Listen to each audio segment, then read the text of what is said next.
1 Samuel 22. David departed from there and escaped to the cave of Adullam. And when his brothers and all his father's house heard it, they went down there to him. And everyone who was in distress, and everyone who was in debt, and everyone who was bitter in soul gathered to him. And he became captain over them.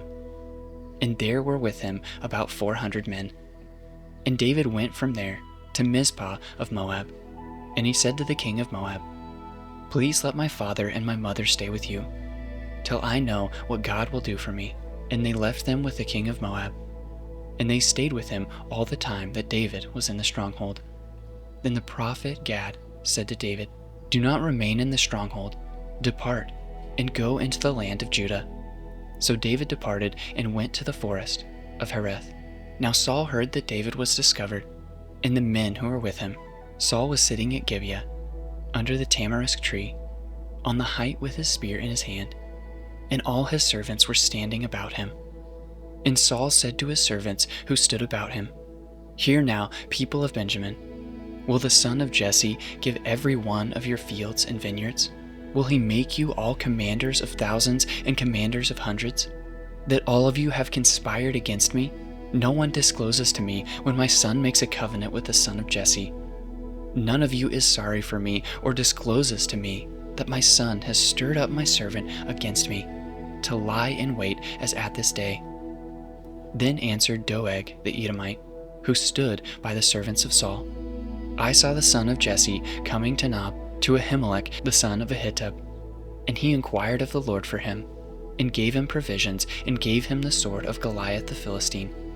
Then the king sent to summon Ahimelech the priest, the son of Ahitub, and all his father's house, the priests who were at Nob, and all of them came to the king.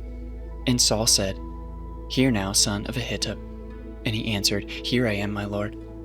And Saul said to him, "Why have you conspired against me, you and the son of Jesse, in that you have given him bread and a sword, and have inquired of God for him, so that he has risen against me to lie in wait as at this day?" Then Ahimelech answered the king, "And who among all your servants is so faithful as David, who is the king's son-in-law, and captain over your bodyguard and honored in your house? Is today the first time that I have inquired of God for him? No, let not the king impute anything to his servant, or to all the house of my father, for your servant has known nothing of all this, much or little." And the king said, "Surely you shall die, Ahimelech, you and all your father's house."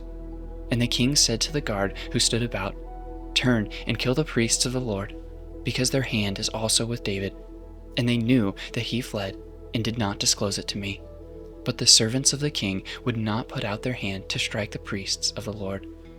And the king said to Doeg, "You turn and strike the priests." And Doeg the Edomite turned and struck down the priests, and he killed on that day 85 persons who wore the linen ephod.